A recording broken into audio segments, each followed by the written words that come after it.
আসসালামু আলাইকুম রহমতুল্লাহি বারাকাতুহু। মেয়েদের প্রোটেকশনের হাজারো আইন থাকে, কিন্তু ছেলেদের প্রোটেকশনের কোনো আইনই থাকে না। সমাজ মনে করে ছেলেদের আবার কিসের অত্যাচার, কিসের প্রোটেকশন।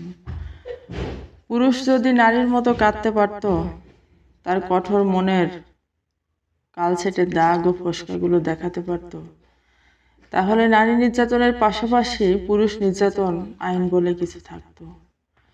অনেক মেয়ে অত্যাচারিত হয় ঠিকই, কিন্তু ঘরের কোণে দেশের অলিতে গলিতে কত ছেলে ও তার পরিবার মিথ্যে বউয়ের দেওয়া মামলায় মাথা হেঁট করে চলে, চাপে পড়ে নত স্বীকার করে, চোখের জলে আদালত চত্বরে বুক ভাসায়, ঘরের কোণে কাঁদে। মিথ্যে যৌতুকের দায়ে, নারী নির্যাতনের দায়ে স্বামী হয়েও ধর্ষণ মামলায় জর্জরিত হয়। তাই দেখে অপরদিকে কত নারী বিজয়ের হাসি হাসে, তা কেউ দেখে না। কত ছেলের স্বপ্ন ছারখার হয়ে যায় লক্ষ লক্ষ টাকা দেলমোহর হিসেবে দিতে, যৌতুক না নিয়েও মিথ্যে যৌতুকে লক্ষ লক্ষ টাকা ও জিনিসপত্র দিতে। কত ছেলের বুকে রক্ত শুকিয়ে যায় সন্তানের জন্য তালাক নেওয়া স্ত্রীর কাছে মাসোহারা দিতে। কত ছেলের পরিবার মৃতপ্রায় হয়ে বেঁচে থাকে আমি নির্দোষ হুজুর, আমি নির্দোষ হুজুর বলতে বলতে। তার সমীক্ষা সামনে আসে না। নারী নির্যাতন আইন হয়, পুরুষ নির্যাতন আইন হয় না। বধূ নির্যাতন হয়, বর নির্যাতন হয় না। আসলে ছেলেদের তো কাঁদতে নেই, অভিযোগ জানাতে নেই। শারীরিক অত্যাচার দেখা যায়, সামনে আসে।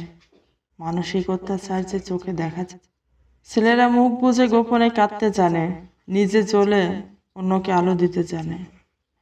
ছেলেরা অপবাদ মাথায় নিতে জানে, ছেলেরা চোখের জল চোখে লুকিয়ে রাখতে জানে। আমার এক প্রতিবেশী ভাই নিজে পছন্দ করে বিয়ে করেছিল। ওনারা 4 ভাই বোন। ওনার নাম নাহির।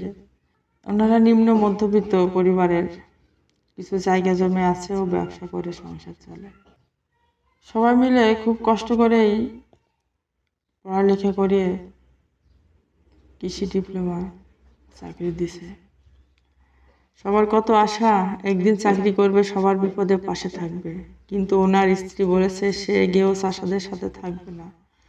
তার সাথে সংসার করতে হলে আলাদা বাসা নিতে হবে, আলাদা বাসায় থাকতে হবে, নয়তো ওনার বাপের বাড়ি গিয়ে ঘর জামাই থাকতে হবে। নাহির ভাই রাজি হয়নি, সেটা মানতে পারেনি সে, তাই মিথ্যে মামলা করেছে নারী নির্যাতনের। স্বামী হয়েও নাকি ধর্ষণ করে দিনরাত। বাড়ির সবাই মিলে নির্যাতন করে, মারধর করে। যৌতুকে 3 লক্ষ টাকা সহ অন্যান্য জিনিসপত্র মিলে 5 লক্ষ টাকা হিসেবে হয়েছে। দেনমোহর 3 লক্ষ টাকা দিতে হবে, অথচ কিছুই দেয় নাই। সেখানে বসবাস করবে না বলে ভাবি কিছুই আনে নাই। বাচ্চার খরপোশের জন্য প্রতি মাসে 15,000 টাকা দিতে হবে, অথচ সংসারটা একসঙ্গে থাকলে 25,000 টাকা হলেই চলে যেত মাসে। ভাবি যে নির্যাতনের কথা বলেছে সবই মিথ্যা। যৌতুক নেয় নাই, ভালো ব্যবহার করেছে। যে কদিন বাড়িতে থাকতো, নাহির ভাইয়ের ভাবি ও মা ওনাকে টেবিলে ভাত পৌঁছে দিছে, কোনো কাজই করে নাই। আর ওনারা খুব নর্মভদ্র, কেউ খারাপ ব্যবহার করতেই পারে না। উল্টো ভাবি জিনিসপত্র ভাঙছে, অহেতুক চিল্লাচিল্লি করছে, ভাইয়ের সাথে দুই তোকারি করছে। সে 2-3 বছরে বাড়ির অনেক নিয়ম পাল্টে ফেলেছে, সবার শান্তি নষ্ট করেছে। সব শেষে সেই ফেক মামলা করেছে। চারিদিকে শুধু ফেকেরই ছড়াছড়ি, fake profile, fake ID, fake evidence, fake মামলা। ওদের পাড়ার ভালো ছেলের মধ্যে একজন নাহির ভাই, শান্ত পরিবারের ছেলে, কিন্তু বউ তাদের বানিয়ে দিয়েছে অপরাধী, অত্যাচারী।